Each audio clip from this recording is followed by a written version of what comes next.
tema es otro de los temas complementarios, el tema de los trastornos de la conducta alimentaria. Comencemos con el caso clínico. La pregunta 35 nos presenta a una adolescente de 17 años preocupada por la posibilidad de engordar. Su peso es de 57 kilos para una altura de 1,69 m, con lo cual su índice de masa corporal no indica desnutrición, dado que está en torno casi a 20. En principio ella sigue una dieta intentando controlar lo que come, muchas veces aparte de su familia, pero lo más llamativo es que presenta episodios de atracones y vómitos, ¿no? Los hace evidentemente a escondidas, cuando no hay nadie presente. También tiene una conducta de ejercicio compulsivo, ejercicio excesivo, en un intento de ayudarse a controlar el peso. Nos preguntan por el diagnóstico más probable y en principio nos vamos a centrar en cómo diferenciar las dos grandes formas de trastornos de alimentación, la anorexia y la bulimia nerviosas. En ambos casos, el inicio está en ese miedo a engordar, un miedo patológico que arranca de una idea sobrevalorada acerca de lo que puede pasar socialmente, emocionalmente, si engorda. Esta preocupación conduce a un intento de llevar a cabo una dieta restrictiva. Sin embargo, la dieta no es fácil de seguir, porque se produce enseguida mucha hambre. Si la chica tiene una capacidad de control del hambre francamente notable, será capaz de seguir la dieta y de perder peso de una forma significativa. Y esto se traducirá en una desnutrición que tendrá consecuencias en distintos órganos. Quizás la más espectacular en el caso de las mujeres jóvenes será la desaparición de la menstruación, la amenorrea. Esta es la definición de anorexia, por tanto: el miedo a engordar, la dieta restrictiva que la persona hace voluntariamente para perder peso, la desnutrición secundaria a esta dieta y la complicación endocrina en forma de amenorrea.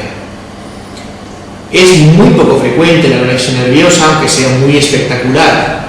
¿Por qué? Pues porque no es fácil tener esa capacidad de autocontrol del hambre. Por contra, la otra variante es más frecuente. Por cada chica con anorexia nerviosa habrá 7, 8, 9, 10 chicas con bulimia nerviosa.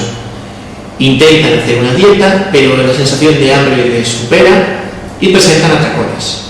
Atracones en los que en muy poco tiempo ingieren una cantidad enorme de alimento que realmente no llegan a saborear, tragan más que comen y por tanto eligen alimentos que sean fáciles de tragar, alimentos que no supongan una complicación a la hora de comérselos. Estos atracones los viven con una sensación de intenso terror porque se dan cuenta de que van en contra de su idea fundamental, que era no engordar. ¿Qué es lo que van a hacer?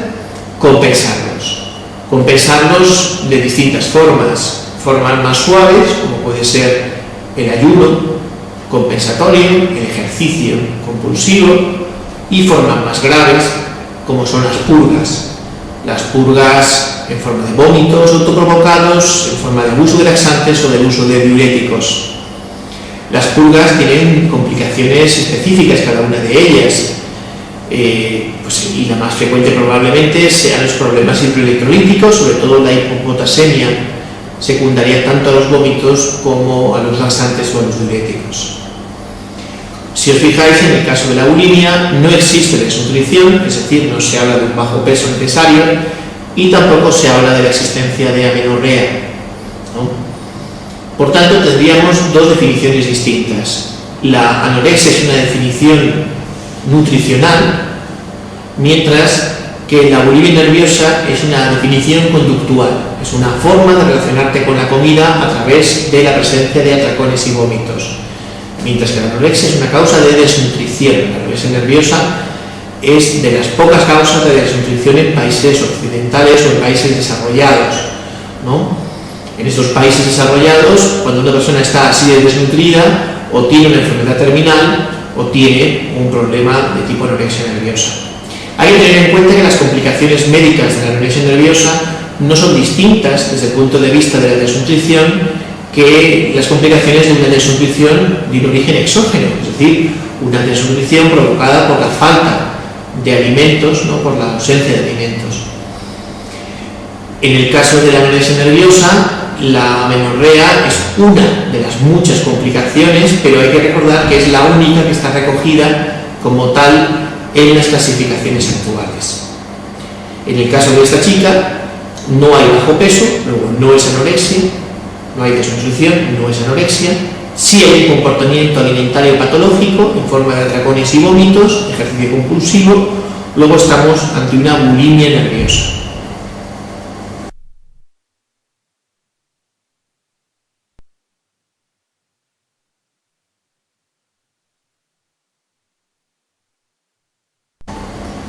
En la pregunta 36 vamos a diferenciar entre complicaciones debidas a la desnutrición y complicaciones debidas a los atracones y las conductas de compensación, a las purgas o al ejercicio compulsivo. La desnutrición de una anorexia no es distinta de la desnutrición de un kwashiorkor o de la desnutrición de una enfermedad malabsortiva grave. En principio, hay una serie de órganos, de síntomas que van a ir apareciendo en función de la gravedad.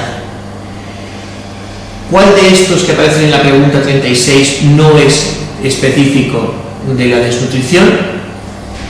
Vamos a ir uno por uno. El síndrome de T3 baja es una de las variantes del síndrome del eutiroideo enfermo. Es la forma que tiene el organismo de intentar ahorrar energía, inactivando la T4, convirtiéndola en T3 reversa, no activa, y reduciendo, en teoría, el gasto energético basal. Sucede en un montón de enfermedades en las que por alguna razón hay que ahorrar energía. La amenorrea es la consecuencia de un hipogonadismo de origen terciario, de origen hipotalámico. Por tanto, estas chicas tienen niveles indetectables de LH y de FSH, y por supuesto niveles muy bajos de estrógenos y de progestágenos. Esto conduce a una serie de cambios, entre ellos destacan sobre todo los cambios en el tejido óseo. En el tejido óseo existe una pérdida de masa ósea, facilitada además por el déficit de aporte de calcio y de vitamina D, ¿no? En principio, además, la osteoporosis es potencialmente irreversible y se ha puesto muy de moda como complicación a controlar mediante densitometrías en pacientes con desnutrición crónica por una anorexia nerviosa. Puede sorprendernos el aumento del colesterol, pero hay que tener en cuenta que dentro del déficit que tienen estas chicas se incluye déficit también de aminoácidos, es decir, déficit a la hora de poder fabricar proteínas. Por supuesto que las primeras que van a dejar de fabricarse son las proteínas de vida media corta, que utilizamos como marcadores precisamente de desnutrición proteica. Por ejemplo, la transferrina, la proteína transportadora de betacarotenos, la prealbúmina, pero poco a poco van a dejar de fabricarse otras proteínas de vida media más larga, incluidas las lipoproteínas. Al no poder fabricar lipoproteínas, el colesterol endógeno, el que genera tu propio organismo, se transporta de forma libre, ¿no?, sin estar específicamente unido a una lipoproteína. Eso sí, los triglicéridos estarán al mínimo, porque eso sí que depende de la ingesta exógena. Por tanto, lo que no tiene nada que ver con estar delgado o no es tener una alcalosis metabólica hipoclorémica y hipopotasémica, cuyo origen típico está en los vómitos de repetición. En el caso de que no fueran vómitos y fueran laxantes, nos encontraríamos a lo mejor ante una acidosis metabólica hipopotasémica también. Y en las personas que utilizan diuréticos tendríamos casos graves de hiponatremia, hipopotasemia, inducidos por los diuréticos. Por supuesto, además, el recurso al vómito tiene complicaciones locales muy evidentes: esofagitis, sangrado por síndrome de Mallory-Weiss, daños en las piezas dentales por el ácido, el abuso de laxantes puede conducir a un colon catártico. Es decir, que hay que pensar en qué le sucedería a una persona que tuviera este tipo de problemas, porque los problemas que tiene una chica que vomita en exceso por una bulimia nerviosa no son distintos de los problemas que tiene una chica que vomita en exceso por una hiperemesis gravídica, ¿no? Y por tanto, a la hora de repasar las complicaciones médicas de anorexia y bulimia nerviosa, tenemos que aprovechar los conocimientos que ya tenemos de endocrino, de nutrición, de nefrología, complicaciones hidroelectrolíticas, ¿no?, de cualquier especialidad en la que se vean estos mismos síntomas.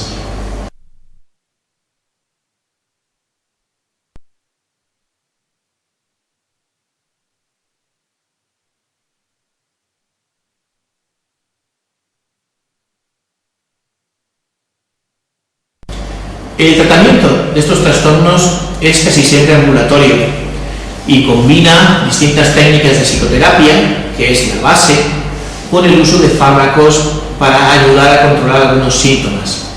No existen fármacos para la anorexia como tal, existen fármacos para la posible reducción de la impulsividad, es decir, para la reducción de las conductas de atracones y vómitos, sobre todo típicamente los ISRS, y en los últimos años el topiramato, y fármacos, por supuesto, para el tratamiento de síntomas depresivos o ansiosos que pueden aparecer complicando estos trastornos. Pero salvo por el tema de la impulsividad manifestada en forma de atracones, no existen fármacos específicos. El tratamiento es básicamente psicológico y nutricional, que es un aspecto absolutamente básico en los casos de anorexia nerviosa grave. De hecho, la causa más frecuente de ingreso de estas pacientes es el bajo peso extremo y, por tanto, el origen del ingreso es el intento de recuperar un estado nutricional algo mejor. No es la única causa. A veces ingresan por problemas hidroelectrolíticos, otras veces por complicaciones psiquiátricas o por problemas psicosociales, pero la inmensa mayoría de ingresos tiene como objetivo la recuperación de peso. Y en general se consigue. Son ingresos habitualmente largos, ¿no?, de muchas semanas, que tienen como objetivo la recuperación mediante un programa de intercambio de peso por privilegios, es decir, en función de que se vayan alcanzando unos determinados pesos que se han establecido como objetivos, la chica va a tener una serie de beneficios durante el ingreso que pueden acabar con su alta hospitalaria. Un tema muy controvertido es hasta qué punto se puede actuar involuntariamente contra estas pacientes cuando están gravemente desnutridas y ponen en peligro su vida. Desde un punto de vista estricto, las pacientes con anorexia no tienen una psicosis, por tanto tienen una buena conciencia de enfermedad, pero no es menos cierto que algunas de ellas se ven influidas de una forma tan notable por la ideación sobrevalorada que realmente nos cuesta creer que estén en condiciones de decidir lo más adecuado para su vida. Dependiendo mucho de los países, incluso dentro de un mismo país, dependiendo de los jueces, puede que un juez te dé o no la autorización para un tratamiento involuntario de un caso de desnutrición grave por anorexia nerviosa. E insisto en que los ingresos son poco frecuentes y la mayoría de las veces tienen lugar en unidades de psiquiatría. Y ahí viene una nueva polémica, y es la idoneidad o no de que existan unidades específicas para trastornos de alimentación. Por un lado, eso permite a la chica no verse, entre comillas, mezclada con otros trastornos totalmente distintos, como pueden ser esquizofrenias o cuadros bipolares o trastornos de personalidad, pero al mismo tiempo facilita el aprendizaje de conductas anormales entre unas pacientes y otras. Pueden enseñarse a vomitar, enseñarse a usar diuréticos, enseñarse a usar laxantes, ¿no? Pacientes que antes no lo hubieran presentado podrían empezar a presentarlo. Es un tema que no está, desde luego, determinado, ¿no? Aunque, desde luego, en las pacientes adolescentes, es decir, en las que ingresan en plantas, infantiles, sí que suele realizarse el ingreso en unidades específicas de trastornos de conducta alimentaria. En el caso de la pregunta número 37, no es indicación de ingreso la existencia de bulimia por sí sola. Otra cosa distinta sería una bulimia complicada con hipopotasemia o complicada con depresión grave, pero de por sí la existencia de bulimia no justifica el ingreso de nadie.